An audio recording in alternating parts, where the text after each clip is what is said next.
Yes, hello everyone.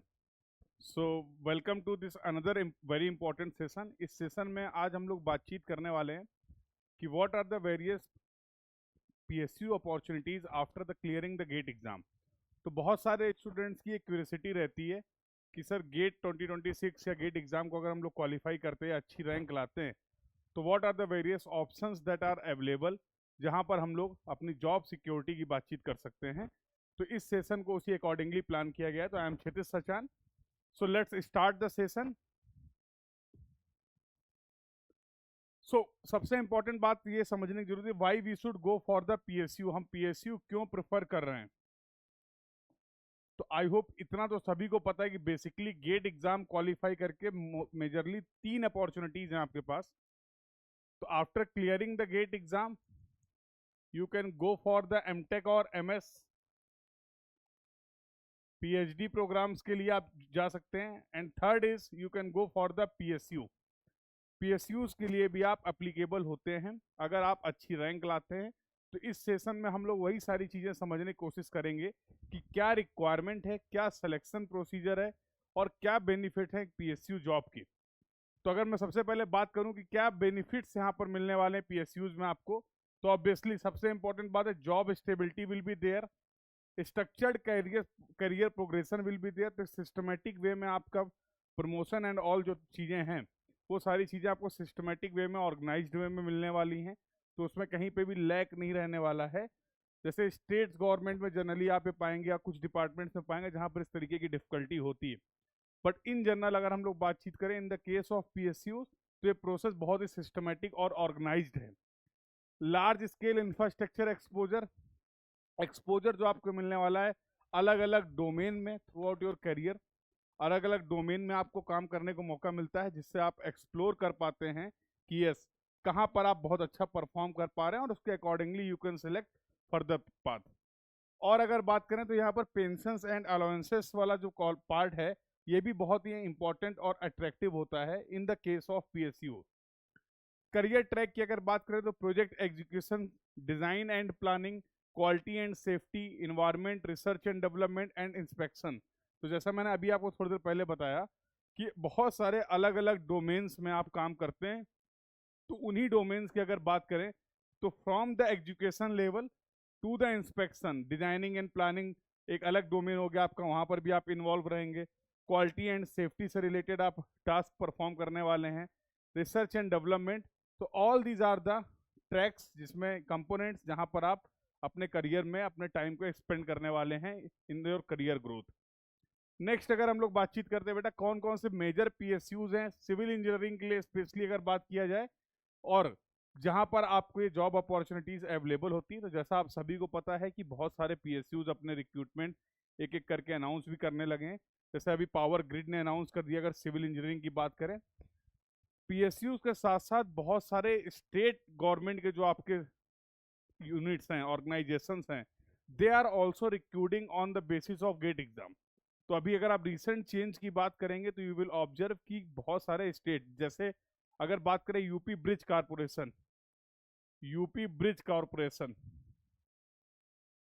या फिर अगर बात करें यूपी पीसीएल, यूपी पीसीएल, ये डिपार्टमेंट्स हैं जो कि डायरेक्टली इंजीनियर्स को रिक्रूट कर रहे हैं on the basis of GATE score. मतलब क्या है कि कोई पेपर आपका नहीं होने वाला है इन पर्टिकुलर डिपार्टमेंट से related. You need to score the good marks और good rank in your GATE exam और उसी के बेसिस में आप डायरेक्टली अप्लाई कर सकते हैं based on the number of vacancies. जो नंबर ऑफ वैकेंसीज है उसके बेसिस पे सिलेक्शन विल बी देयर। तो अगर आप क्वालिफाई करते हैं, जो भी नंबर ऑफ कैंडिडेट्स अप्लाई करते हैं और जो वैकेंसीज हैं उसके अकॉर्डिंगली, तो directly you will get the job. कुछ जगह पे कुछ ऑर्गेनाइजेशंस में कुछ प्रोसीजर है, जैसे बहुत सारे पीएसयूज हैं जो इंटरव्यू भी कंडक्ट कराएंगे, तो वही मैं चीज़ें यहाँ पर डिस्कस करने वाला हूँ। तो मेजर अगर पीएसयूज की बात करें एज ए करियर अपॉर्चुनिटी जो सिविल इंजीनियरिंग स्टूडेंट्स के पास अवेलेबल हैं, जहाँ पर सिविल इंजीनियरिंग से रिलेटेड जॉब प्रोफाइल हैं जो आपको पता होनी चाहिए।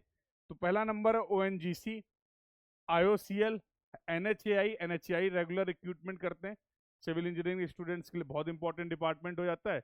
National highway authority of India, NHPC, power grid जैसा मैंने आपको बताया, PGCIL, NPCIL, NTPC, BHEL, SAIL, NLC, GAIL.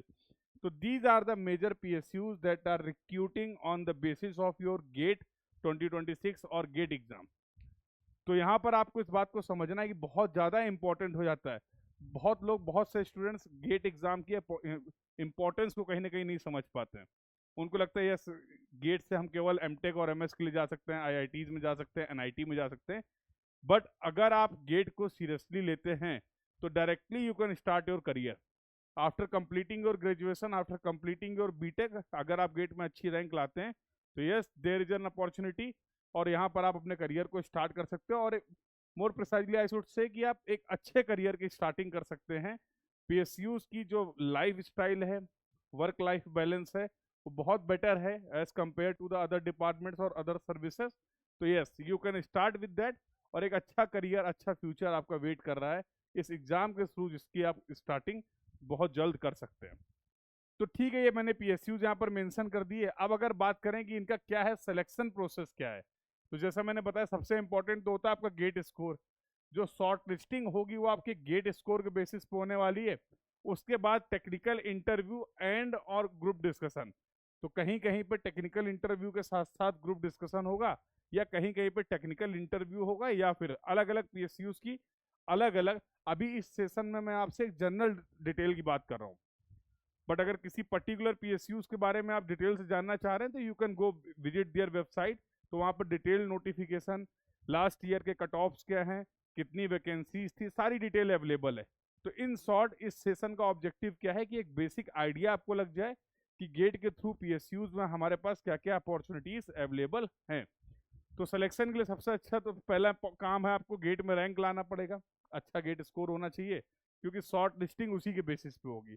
For example 100 vacancy है किसी डिपार्टमेंट में, किसी पीएसयू में, 500 स्टूडेंट्स ने अप्लाई किया, मान लो उनको इंटरव्यू के लिए 1:3 में सेलेक्ट करना है, तो 300 स्टूडेंट्स को इंटरव्यू के लिए कॉल करना है। तो जो टॉप 300 स्टूडेंट्स होंगे अलग अलग कैटेगरीज में, based on the reservations applicable होते हैं, उसके बेसिस पे उनको कॉल किया जाएगा और उन 300 लोगों में से 100 लोग को सेलेक्ट किया जाएगा।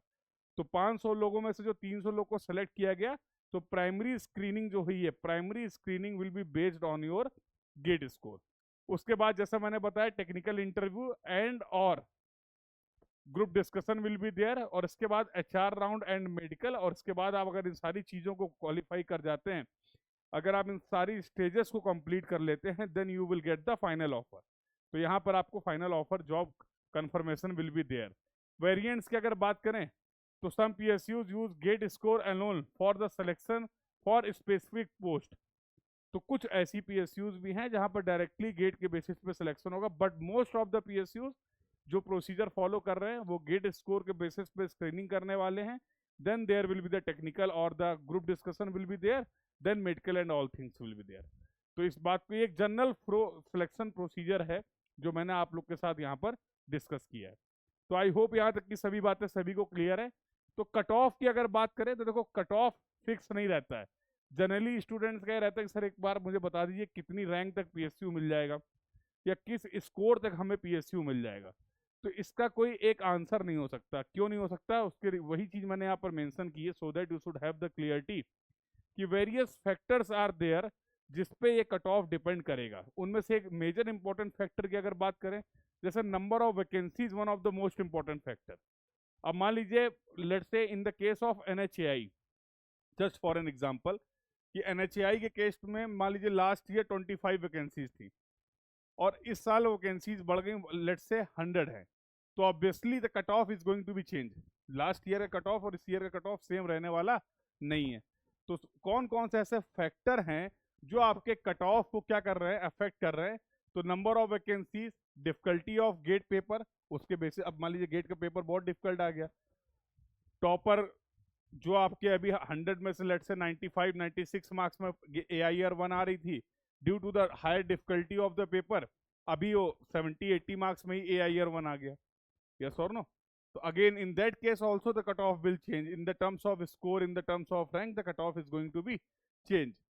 इसके बाद पूल साइज क्या है, candidate pool size, category reservations क्या हैं, इन सभी फैक्टर्स पे। और इनमें सबसे ज्यादा अगर मैं मेजर इंपॉर्टेंट फैक्टर की बात करूं तो दो चीजें आपको ध्यान रखनी है। एक तो आपका नंबर ऑफ वैकेंसीज क्या है किसी पर्टिकुलर पीएसयू में, उस पर आपका कट ऑफ डिपेंड करेगा, और दूसरा डिफिकल्टी पेपर क्या था उस पर्टिकुलर ईयर में गेट का, उस बेसिस पे आपके कट ऑफ में वेरिएशंस आने वाले हैं।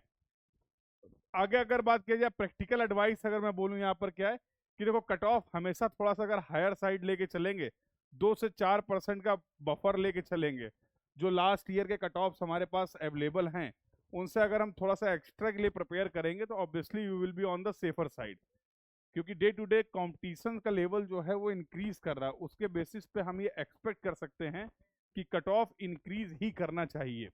यस और नो, डिक्रीज कर जाता है, कर सकता है, that is no doubt in that, but for safer point of view we should prepare for the higher cut off. तो ये आप 2-4-5% का वेरिएशन लेके चल सकते हैं जो आपके पास लास्ट ईयर के कुछ डेटा अवेलेबल हैं उसके बेसिस पे। अब सर लास्ट ईयर का डेटा क्या है, तो जैसा मैंने अभी बताया, किसी भी पीएसयू का जब भी नोटिफिकेशन आता है उसके लास्ट के जो रिक्रूटमेंट हुए होते हैं उससे रिलेटेड डेटा उनकी वेबसाइट पे पब्लिक डोमेन पे अवेलेबल होता है, वो आप एक्सेस कर सकते हैं। बट एक समराइज्ड वे में अगर मैं बात करूं, जो लोग इस सेशन को अटेंड कर रहे हैं उनके लिए मैं एक समराइज वे में एक जनरल कट ऑफ की अगर मैं बात करूं तो मैं बता सकता हूं, जैसे ओएनजीसी की अगर बात करें तो 750 से 840 की रेंज है। आईओसीएल की अगर बात किया जाए 700, ये गेट स्कोर लिख रहा हूं मैं, आई होप सभी को पता है कि गेट स्कोर आउट ऑफ 1000 में से ये गेट स्कोर है, तो अगर इस रेंज में आपका है गेट स्कोर तो यू कैन एक्सपेक्ट। पीजीसीआईएल के केस में 740 से 820, एनएचएआई के केस में जो हम लोग बात कर रहे थे 700 से 800, एनएचपीसी 650 टू 760, एनपीसीआईएल 770 टू 850, और एनटीपीसी भेल सेल गेल की अगर बात करें तो 650 से 800। तो एक रेंज मैंने लिखी, जरूरी नहीं कि हमेशा ऐसा हो। तो एक इंपॉर्टेंट बात यहाँ पर क्या ध्यान रखनी है कि there may be variation, this data is provided to you just to get some basic understanding, basic clarity कि किस स्कोर में हम कहाँ पर लाई करते हैं और क्या हमारे पास अपॉर्चुनिटीज अवेलेबल हैं, इस बात को आप समझ सकें उस पॉइंट ऑफ व्यू से यहाँ पर मैंने डिटेल मेंशन की है। एग्जैक्ट डेटा एग्जैक्ट डिटेल में वेरी। तो फॉर एग्जांपल आप ओएनजीसी के बारे में चेक करना चाह रहे हैं तो लास्ट ईयर जो वैकेंसीज थी ओएनजीसी की, उसका कट ऑफ क्या था ये अवेलेबल है, ये आप एक्सेस कर सकते हैं through the ONGC recruitment website. So I hope I am clear till now. तो अगर लास्ट 5 ईयर के डेटा की बात करें, जैसे 21, 22, 23, एक टेबल क्या रिप्रेजेंट कर रहा है कि एक रेंज दी गई है, तो ऑन एन एवरेज इसका एवरेज आप ले सकते हैं और उससे थोड़ा सा वेरिएशन ले लें +5% ऑन द हायर साइड, उसके अकॉर्डिंगली आप प्रिपेयर करेंगे। तो you can refer this table just for your reference कि किसी पर्टिकुलर पीएसयूज के लिए क्या कट ऑफ रहता है, उसका एक जनरल आइडिया आपको यहाँ से लग जाएगा। सो अगर बात करें स्टार्टिंग कंपनसेशन तो ये बहुत कॉमन है, बहुत सारी चीज़ें पता हैं आप लोग को ऑलरेडी कि एक अच्छे पीएसयूज के साथ एक अच्छा करियर आप स्टार्ट कर सकते हैं, तो सैलरी वगैरह भी बहुत सही रहने वाली है, ठीक है।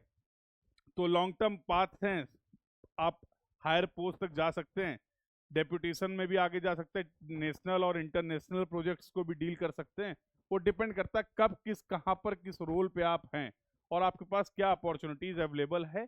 But all these are the opportunities जो आपके लिए अवेलेबल हो जाती हैं जैसे ही आप एक पीएसयू में एंटर करते हैं। तो ये ऐसा नहीं कि डे 1 से ही आपको सीनियर लेवल की पोस्ट मिल जाएगी, बहुत सिंपल सी बात है कि स्टार्टिंग करेंगे आप अलग अलग प्रोफाइल्स के साथ, एक लंबे करियर में आपको एक at the end of your career you can expect a good power and position in your designation. So I hope the entire discussion, एक इस छोटे से सेशन को प्लान करने का यही एक ऑब्जेक्टिव था कि सारे बेसिक जानकारी आपको मिल पाए, और जैसे जैसे आपके पीएसयूज के रिक्रूटमेंट से रिलेटेड इंफॉर्मेशन आती रहेगी, स्पेशली गेट 2026 से रिलेटेड, तो जैसे अभी पावर ग्रिड का मैंने बताया, अगर यूपी पीसीएल का या यूपी ब्रिज कॉरपोरेशन का या और किसी अगर पीएसयूज के जो भी अपडेट्स होंगे, वो रेगुलर अपडेट्स, उनकी इंफॉर्मेशन, नोटिफिकेशन की डिटेल आपको इस चैनल पे मिलती रहेगी। तो सभी लोग चैनल को सब्सक्राइब कर लेंगे सो दैट इस तरीके की कोई भी इंपॉर्टेंट इंफॉर्मेशन आपके लिए मिस ना हो। और कमेंट बॉक्स में ये जरूर बताइए, इस तरीके के जो सेशंस हम लोगों ने प्लान किए हैं उसका मेन पर्पज़ ये है कि बहुत सारे ऐसे आपके डाउट्स एंड क्वेरीज रहते हैं जिसको हम लोग रेगुलर क्लासेस में due to the limitation of time discuss नहीं कर पाते हैं, क्योंकि वहाँ पर सिलेबस की भी बात करनी होती है हम लोग को। तो इसके लिए अलग से इस तरीके के सेशंस लगातार आते रहेंगे। तो जो भी आपकी क्वेरी हो, जो भी आपका कंसर्न हो, जो कुछ भी आप जानना चाह रहे हो, पूछना चाह रहे हो रिलेटेड टू योर प्रिपरेशन, तो आप कमेंट कर सकते हैं। वी विल फिल्टर आउट और उससे रिलेटेड आपको इन्फॉर्मेशन प्रोवाइड कर दी जाएगी। So this was all about for this session. Thank you everyone. Keep learning. Thank you.